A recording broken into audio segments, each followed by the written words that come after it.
Elizabeth Warren calls Kennedy a disgrace on Live TV. His response leaves her speechless. The air in the Morning America Live studio was thick with anticipation as the cameras rolled, capturing every nuance of the high-stakes interview. Senator Elizabeth Warren sat poised and confident across from the host, her posture exuding the kind of self-assurance that came from years of navigating the treacherous waters of American politics. The lights beamed down harshly, highlighting the subtle smirk that played across her lips as she prepared to unleash her verbal arsenal. The topic of the day was the controversial border security bill championed by Senator John Neely Kennedy, a piece of legislation that had divided the nation along partisan lines.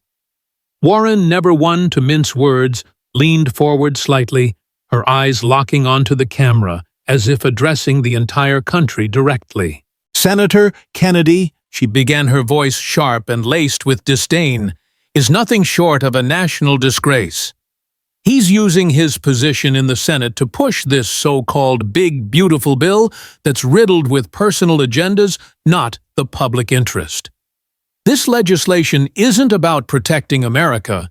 It's about paralyzing our country to satisfy his own ego, all while ignoring the real needs of the American people." Her words landed like a bombshell, eliciting audible gasps from the studio audience. Some spectators shifted uncomfortably in their seats, while others nodded in agreement, their faces reflecting the deep divisions that plagued the political landscape. As Warren continued her tirade, mocking Kennedy's emphasis on strict immigration enforcement and enhanced border security measures, the host interjected occasionally with probing questions, but it was clear that Warren was in control of the narrative. She painted Kennedy as out of touch, accusing him of prioritizing deportation of criminals over compassionate policies that she claimed would better serve vulnerable populations. The studio buzzed with energy, the tension palpable, as Warren's accusations echoed through the microphones and out into living rooms across the nation. Social media platforms lit up almost instantaneously.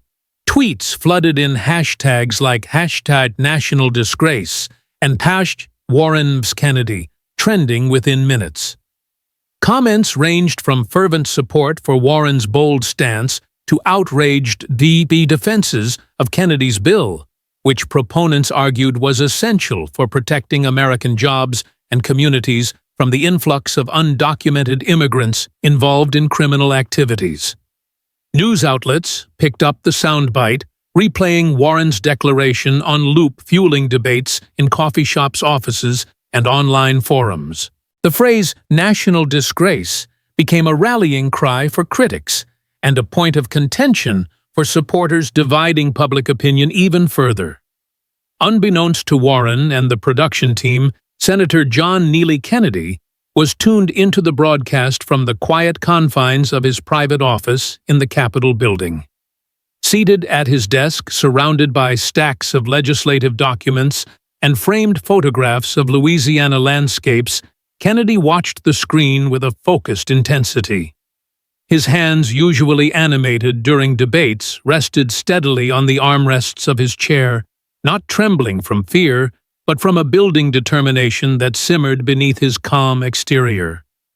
Kennedy's eyes narrowed as he absorbed Warren's words, each accusation striking like a personal challenge. This wasn't the first time he'd faced criticism in his long political career, but there was something particularly inflammatory about Warren's attack today. Perhaps it was the way she twisted his bill's intent, portraying efforts to deport criminals and secure borders as ego-driven rather than protective. "She has no idea what she's just done," Kennedy whispered to himself, his southern drawl soft but resolute in the empty room. As Warren continued her verbal assault, deriding his policies as harmful to families and the economy, Kennedy's mind raced through years of gathered intelligence and evidence.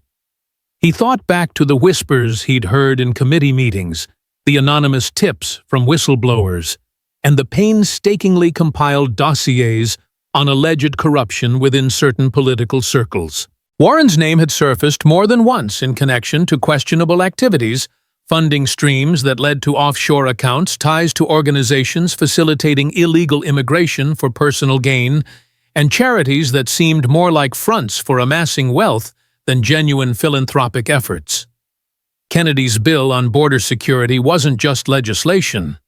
It was a direct threat to those entangled in such webs of deceit. By emphasizing the deportation of criminals and cracking down on illicit enterprises that exploited undocumented labor, it aimed to dismantle networks that deprived honest Americans of jobs and dignity. And now Warren's public onslaught had crossed a line, prompting Kennedy to act. He rose slowly from his chair, his movements deliberate, and reached for his phone on the desk. His fingers dialed the number with purpose, connecting him to a trusted aide who could facilitate the unexpected intervention. "Get me patched into that broadcast immediately," Kennedy instructed, his voice firm and composed, betraying none of the inner resolve that burned like a steady flame. The aide, accustomed to Kennedy's decisive nature, sprang into action, coordinating with the Morning America Live production team. Back in the studio, the producers exchanged incredulous glances as the request came through. "Senator Kennedy wants to speak on air." Live One asked, eyes wide with surprise. "Yes," the assistant confirmed, and he says, "It's urgent, he won't take no for an answer." As the minutes ticked by, Kennedy prepared, mentally reviewing key pieces of evidence in his mind: financial statements showing diverted campaign donations, emails linking Warren to traffickers who brought in workers for concealed businesses, and affidavits from former aides detailing fraudulent charities that funneled money from illegal operations. These weren't baseless claims. They were the result of meticulous investigation aimed at exposing how some politicians abused their positions to undermine America's foundations while feigning patriotism. Kennedy knew the risks intervening like this could escalate the conflict, but silence was no longer an option. The American people deserved transparency, especially when policies like his sought to protect vulnerable communities from the very chaos Warren was allegedly enabling. The host, sensing the impending drama, wrapped up Warren's segment with a tease. "Senator Warren, before we conclude, we have an unexpected caller who wishes to address your comments." Warren's confident smile faltered ever so slightly as she adjusted in her seat, a flicker of uncertainty crossing her features. The stage was set for a confrontation that would captivate the nation. But for now, in this moment of build-up, the focus remained on Kennedy's quiet preparation, his determination to defend not just his bill, but the truth itself. Meanwhile, the audience in the studio held their breath, whispers rippling through the crowd as speculation mounted. On social media, the frenzy intensified, with users live tweeting their reactions and predicting the outcome. In homes across America, families paused their routines, drawn into the unfolding spectacle. Kennedy, still in his office, took a deep breath, ready to step into the fray. He wasn't seeking personal vindication. He was fighting for the integrity of the nation, armed with facts that could unravel years of alleged deception. As the call connected, the chapter of this political saga was about to turn, promising revelations that would shake the foundations of power in Washington. The build-up to Kennedy's intervention was meticulous. He had spent the previous moments not just watching, but strategizing, pulling up digital files on his computer screen, scans of bank transfers, correspondence with dubious international contacts, and reports on how Warren's policies had allegedly facilitated the entry of criminals, impacting local economies and job markets. His bill focused on robust border security, anti-corruption measures in foreign stock trading, and support for small businesses directly countered these issues. It aimed to deport those exploiting the system, thereby returning opportunities to deserving Americans. Warren's attack wasn't just personal. It was a defense of the status quo, that Kennedy sought to dismantle. As the phone line crackled to life, Kennedy's voice would soon cut through the airwaves, but in these final seconds of preparation, he reflected on his roots in Louisiana, where hard work and honesty were values instilled from youth. This wasn't about party lines, it was about accountability.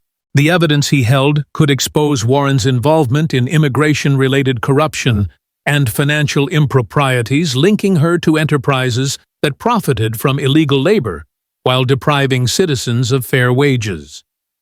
Kennedy's decision to call in was born from a sense of duty, a commitment to transparency that transcended politics. The host's voice echoed through the speakers in Kennedy's office. "And who might that be?" Warren asked, her tone dripping with sarcasm.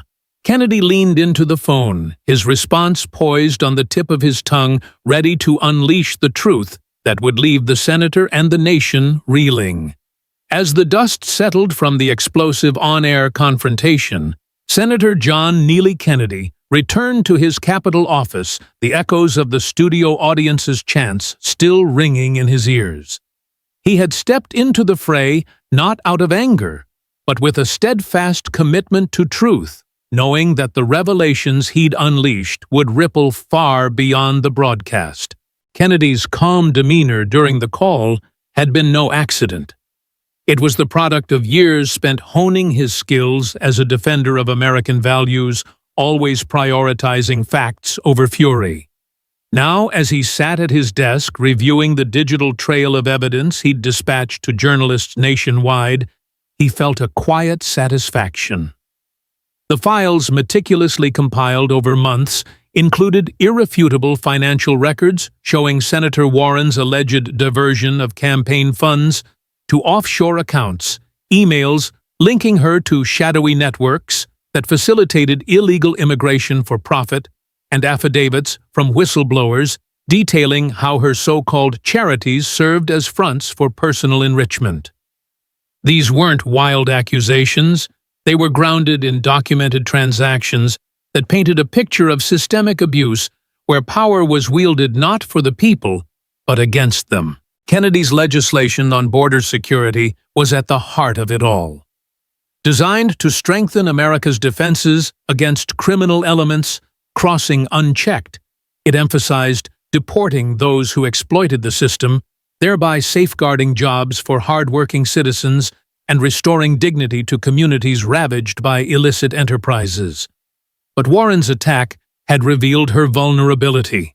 His bill threatened the very foundations of her alleged operations, which reportedly involved paying traffickers to bring in undocumented workers for concealed businesses that undercut American labor markets. Kennedy knew this exposure was just the beginning. As news alerts pinged on his phone, confirming that major networks were airing the explosive files, he prepared for the inevitable backlash. Reporters were already clamoring outside his door, but Kennedy remained composed, fielding calls from allies who praised his courage. "You've done what needed to be done," one colleague said over the line, showing the country what real leadership looks like. Meanwhile, in Warren's camp, panic set in like a storm. Her aides scrambled in a dimly lit war room, screens flickering with breaking news headlines. "Kennedy drops bombshell on Warren. Alleged corruption exposed." Warren herself paced furiously, her earlier confidence shattered. She had underestimated Kennedy, viewing him as just another partisan voice, but his methodical takedown had left her reeling. Attempts to counter the narrative fell flat. Her team's hastily drafted statements denying the allegations were drowned out by the flood of evidence now circulating online. Social media was ablaze with users sharing snippets of Kennedy's calm voice contrasting Warren's increasingly erratic responses. Hashtags like #KennedyExposesTruth and #defend. America trended alongside viral clips of the confrontation where Kennedy's words, "You fear the truth about your secret businesses," resonated with millions who felt betrayed by political elites. Kennedy, ever the strategist, didn't rest on the initial impact. He convened a quick meeting with his staff, outlining next steps to amplify the message. "This isn't about personal victory," he told them, his voice steady and paternal. "It's about protecting every American family from the chaos bred by corruption." They discussed bolstering his bill's key provisions, enhanced border patrols to deport criminals, swiftly measures to combat foreign interference in U.S. stock markets that often laundered illicit funds and incentives for small businesses to thrive without unfair competition from underground operations. Kennedy's vision was clear, revitalizing the economy by rooting out the rot that Warren's alleged schemes represented. As he spoke, his team nodded in agreement, inspired by his unwavering integrity. Across the country, the public reaction built like a wave. In small towns in Louisiana, Kennedy's home state, locals gathered in diners and community centers, replaying the interview on their phones. "That's our senator," an elderly veteran said, wiping a tear, standing up for what's right, without raising his voice. Families in the Midwest struggling with job losses attributed to unchecked immigration found hope in Kennedy's words, seeing him as a beacon of fairness.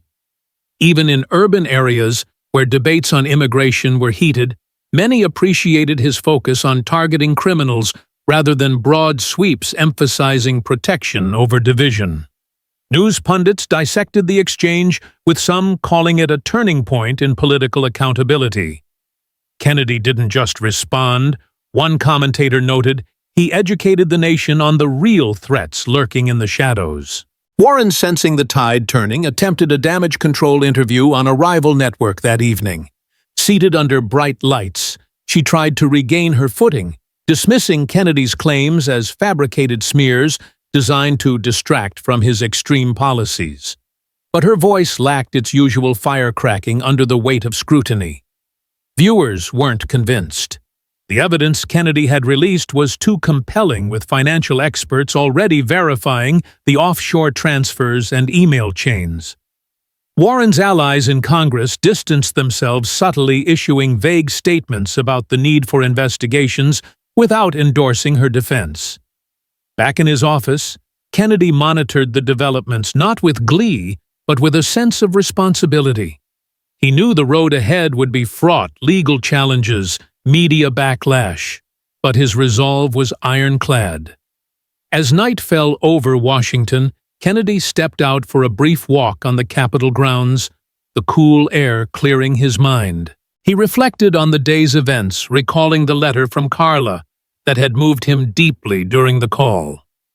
Her story of losing a son to violence linked to policies that prioritized criminals over citizens embodied the human cost of corruption.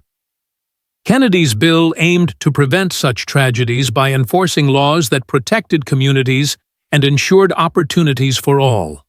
Supporters began organizing rallies chanting his name as a symbol of hope. In online forums, discussions shifted from partisanship to unity, with people from all walks of life praising Kennedy's composure and commitment. The following morning brought more revelations. Journalists armed with Kennedy's files uncovered additional layers: Warren's alleged ties to foreign entities, manipulating stock markets, siphoning funds that could have supported American enterprises. Kennedy held a press conference, his tone measured as always. "My legislation isn't about punishment," he explained. "It's about restoration, bringing jobs back, securing our borders, and holding those in power accountable." The crowd erupted in applause, many with tears in their eyes, seeing in him a leader who fought with facts and empathy. Warren's world continued to crumble, her scheduled appearances canceled as investigations loomed. Kennedy's preparation for this moment had been years in the making. From his early days in public service, he had championed transparency, often clashing with entrenched interests. His bill incorporated anti-corruption clauses specifically targeting foreign influences in financial markets, ensuring that American investors weren't undercut by illicit schemes. As the story unfolded, educators used it as a case study in civics classes, highlighting how one person's courage could spark change. Parents discussed it at dinner tables, instilling in their children the value of integrity. By midday, federal agencies announced preliminary inquiries into Warren's activities, citing Kennedy's evidence as a catalyst. He received calls from constituents thanking him for giving voice to the voiceless. "You've restored my faith in government," one caller said. Her voice choked with emotion. Kennedy listened patiently, reminding her that it was the truth that prevailed, not any single individual. His staff compiled more data preparing for Senate hearings, where his bill could gain momentum. As the week progressed, Kennedy's popularity surged.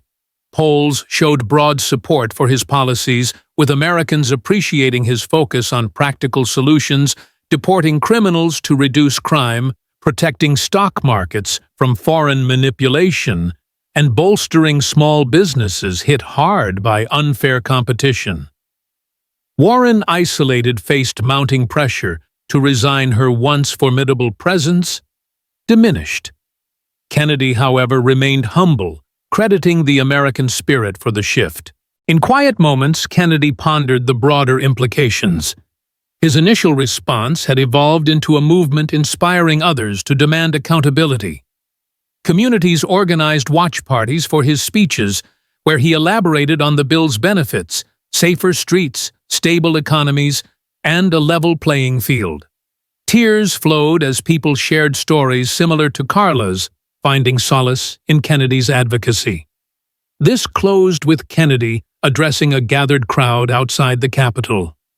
"This is about us, all of us," he said, his voice carrying over the cheers. "Together, we'll build a stronger America, one truth at a time." The nation watched, moved by his unwavering dedication, knowing that his preparation and first response had ignited a fire that would burn bright for justice. The tension in the Morning America Live studio had reached a boiling point, the air thick with anticipation and disbelief, as Senator John Neely Kennedy's voice continued to command the broadcast from his remote line. Having already dismantled the facade of Senator Elizabeth Warren's public image, with meticulously gathered evidence, detailed financial trails showing diverted campaign donations to shadowy offshore accounts, incriminating emails linking her to networks that allegedly paid traffickers to funnel undocumented workers into concealed businesses, depriving Americans of jobs and audits, exposing fraudulent charities as mere money laundering fronts, Kennedy allowed a brief, deliberate pause. It was a masterstroke of composure, letting the gravity of his words settle over the audience like a heavy fog. The host, his professional poise cracking under the weight of the unfolding drama, leaned forward in his chair, eyes wide with a mix of awe and urgency. "Senator Kennedy," he said, his voice barely above a whisper at first, before steadying, "you've mentioned one additional revelation. The nation is hanging on every word. Please continue, if you're ready." Warren seated rigidly across from the host, her knuckles white, as she gripped the armrests of her chair, attempted to reclaim control. Her face was a mask of flushed indignation, but the subtle twitch at the corner of her mouth betrayed the fear bubbling beneath. She forced a laugh, though it came out hollow and strained, echoing unnaturally in the silent studio. "This is absurd," she stammered, her voice pitching higher than usual, cracking on the last syllable like brittle glass. "Just more desperate, baseless attacks to shore up your failing bill, Senator. The American people see through this political theater." But her words lacked their former bite. They hung in the air, unconvincing, as the audience shifted uncomfortably, murmurs rippling through the crowd like waves on a disturbed pond. Kennedy, undeterred, and speaking with the steady, reassuring cadence of a trusted Southern statesman, responded without missing a beat. "Senator Warren, the true theater here isn't in words. It's in the actions that have harmed real families across this great nation. Actions like the ones documented in the files I've shared, where your alleged schemes have exploited vulnerable people for personal gain. But let's make this personal as it should be. I have a letter here from a woman named Carla, a mother whose world was shattered because policies prioritized protecting criminals over safeguarding citizens. She asked me to share her story today, and with her permission, I'll read it now. He cleared his throat softly, the sound humanizing him further in the eyes of millions watching at home. Kennedy's voice softened, infused with genuine empathy that resonated through the speakers, transforming the political clash into a deeply human moment.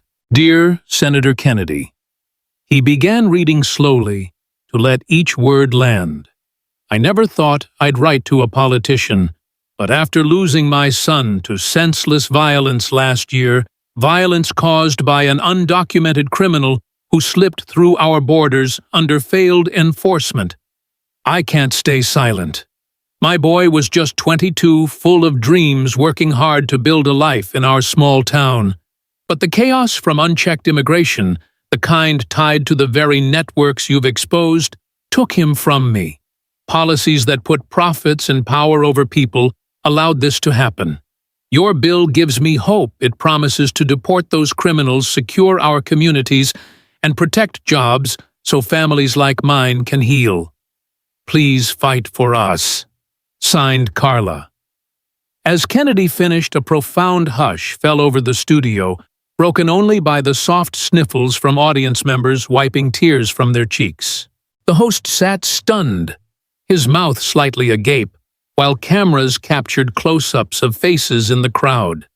Mothers clutching tissues, fathers nodding solemnly, young viewers staring wide-eyed at their screens. Across America, living rooms echoed with similar emotions. Families paused their mornings, some hugging loved ones, as Carla's pain mirrored their own fears and losses.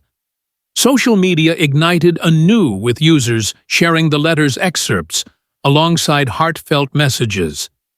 This is why we need leaders like Kennedy, real compassion, real action. Hashtags like #StandWithKard, Carla, and #KennedyProtects Us surged, trending alongside viral clips of Warren's crumbling demeanor. Warren, now standing abruptly, as if jolted by an electric shock, slammed her hand on the table in a rare display of raw frustration. This is emotional manipulation," she exclaimed, her voice quavering noticeably, the confidence that had defined her career evaporating like mist in the sun. "You're twisting tragedies to defend your extreme divisive bill. The American people deserve better than this smear." But her outburst only underscored Kennedy's poise. The contrast was stark, with Kennedy responding calmly, his tone almost paternal in its steadiness. "No manipulation here, Senator, just the truth from a grieving mother. And my bill isn't divisive. It's unifying. It deports criminals who exploit our borders, cracks down on foreign corruption, infiltrating our stock markets to launder illicit funds, and bolsters small businesses so honest Americans can compete fairly. It's about restoring dignity, not destroying it." The host, regaining some control, turned to Warren with a gentle but firm prompt. "Senator Warren, would you like to respond to Carla's letter or the allegations tied to your charities?" Warren's lip trembled, her eyes darting as if searching for an escape. She crossed her arms defensively, but the gesture seemed small, vulnerable. I categorically deny these fabrications," she managed, though her words stumbled, lacking the fire of conviction. The audience's murmurs grew into disapproving whispers, a few boos escaping from the back rows. Sensing the tide turning irrevocably, Warren stood taller, her chair scraping loudly against the floor as she pushed it back. "This interview is over," she declared sharply, her voice breaking on the last word. With that, she stormed off the set, the cameras following her hasty exit amid a chorus of gasps and scattered jeers from the crowd. The host, momentarily speechless, addressed the camera with a shake of his head. Ladies and gentlemen, what we've just witnessed is unprecedented. Senator Kennedy has presented serious allegations against Senator Warren, backed by evidence that's now circulating widely. We'll continue to follow this story as it develops. As the segment cut to commercial, the nation didn't switch channels. Instead, phones buzzed with notifications, news apps pushing alerts. Warren walks off set. After Kennedy's bombshell, federal raids. Imminent. The files Kennedy had released spread like wildfire, verified by independent journalists who pored over the documents. Photographs of financial statements, email threads coordinating with international traffickers, and whistleblower testimonies confirming Warren's role in enterprises that undercut American jobs while amassing her wealth. By afternoon, the climax's repercussions hit full force. Federal agents acting on tips amplified by Kennedy's revelations descended on Warren's Boston residence in a dramatic raid. Helicopters hovered overhead, their rotors thumping like a heartbeat, as SWAT teams carried out boxes of evidence under the glare of news cameras. Warren, caught off guard, was seen peering through curtains before being escorted away in a tinted SUV, her hands trembling as she muttered to an aide Kennedy, "He's ruined everything." Breaking news banners scrolled across screens. FBI raids, Warren home. Amid corruption, probe Kennedy's files key. The public reaction was swift and emotional.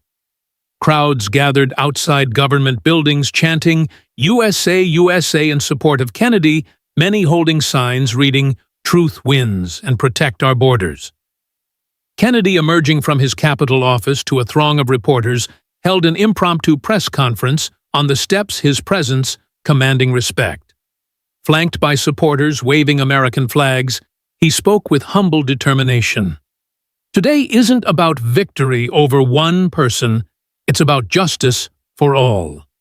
My bill will deport the criminals harming our communities, safeguard our stock markets from foreign manipulations that drain our economy, and empower small businesses to thrive. We've seen the human cost in stories like Carla's, and it's time to act. The crowd erupted in applause, tears streaming down faces as strangers embraced, united in a shared sense of renewal. Social media overflowed with praise. Kennedy is the hero America needs, calm, factual, fearless. Polls shifted dramatically, showing overwhelming support for his legislation across demographics, from rural workers applauding job protections to urban families valuing safer streets. In communities far from Washington, the impact rippled outward.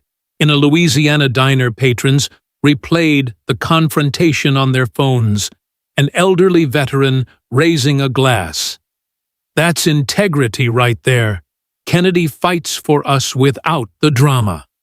Town halls filled with discussions on the bill's merits, educators incorporating the event into lessons on civic responsibility. Warren's allies scattered her party, issuing calls for internal reviews. Her career in free fall as former staffers came forward with more corroborating details.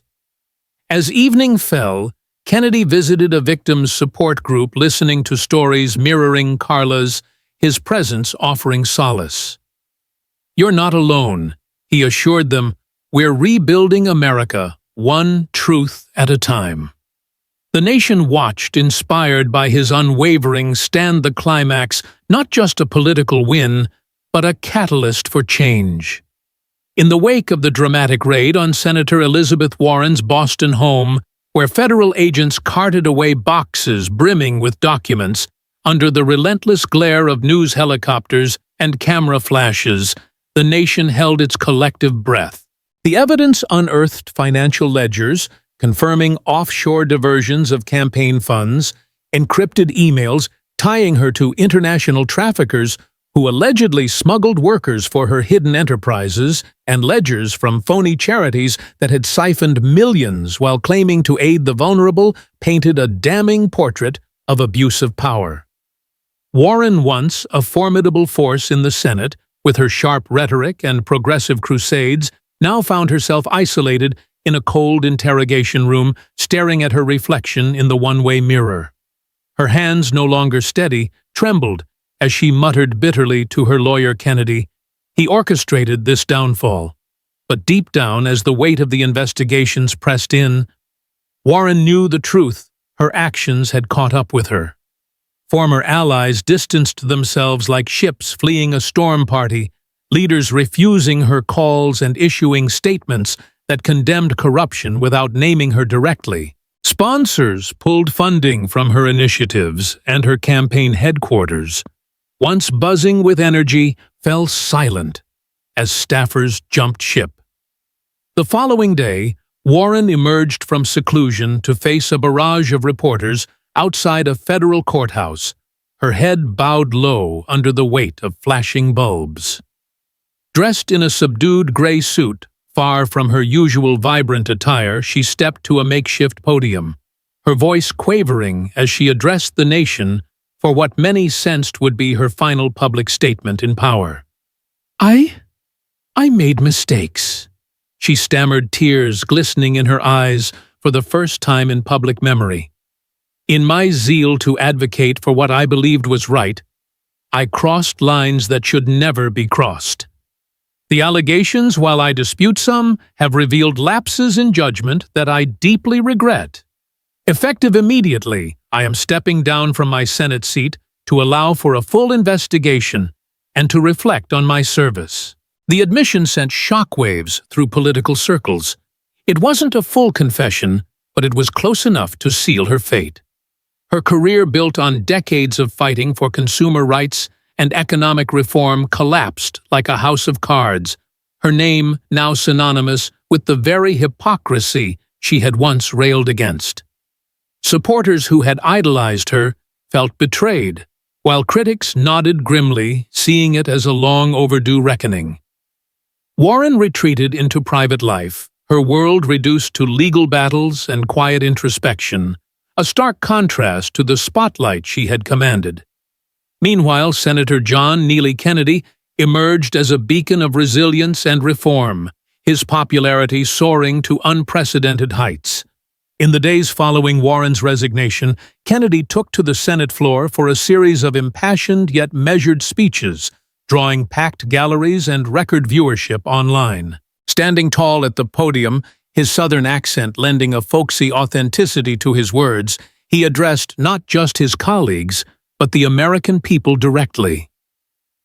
My friends, he began in one memorable address, his eyes scanning the chamber with earnest conviction.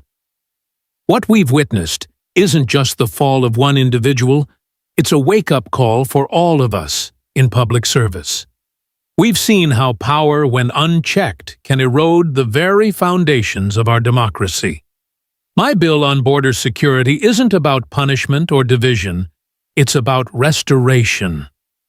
By deporting criminals who exploit our borders, cracking down on foreign manipulations in our stock markets that siphon wealth from hard-working folks, and uplifting small businesses to create fair opportunities, we're rebuilding trust in our institutions, one honest step at a time.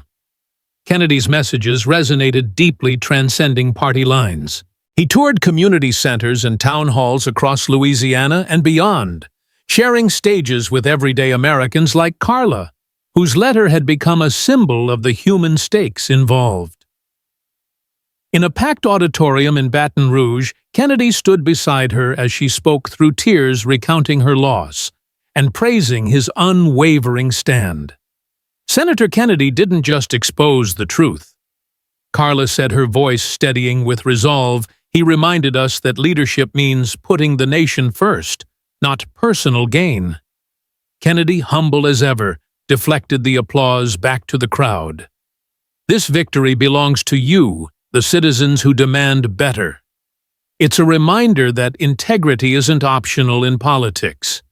It's essential. As the dust settled, the broader lessons from this saga began to crystallize, offering profound educational insights for a nation grappling with division. First and foremost, the importance of personal integrity in political life stood out like a guiding star. Kennedy's approach, calm, evidence-based, and driven by principle rather than ego, demonstrated that true leaders earn trust not through bombast, but through consistent honesty and accountability. In classrooms across the country, teachers used the events as case studies in civics lessons, asking students what happens when those in power prioritize self-interest over the common good. The answer was clear. Corruption festers, eroding public faith and harming the vulnerable. Warren's downfall illustrated the perils of such lapses, showing how even well-intentioned figures can stray, leading to widespread damage. Kennedy championed the idea that democracy thrives when citizens stay vigilant, reporting wrongdoing, demanding accountability, and prioritizing the nation's interest over personal gain. His message inspired petitions for stronger anti-corruption laws, community watch groups, and broader civic engagement. With bipartisan support growing for his bill to protect public safety, economic integrity, and equal opportunity, Kennedy reminded Americans, "We're one team." In a dawn speech at the Lincoln Memorial, he urged truth, ethical service, and unity as the soul of democracy, declaring it a shared duty. His legacy became that of a servant leader who reignited faith in honest governance, marking the start of a new era of accountability.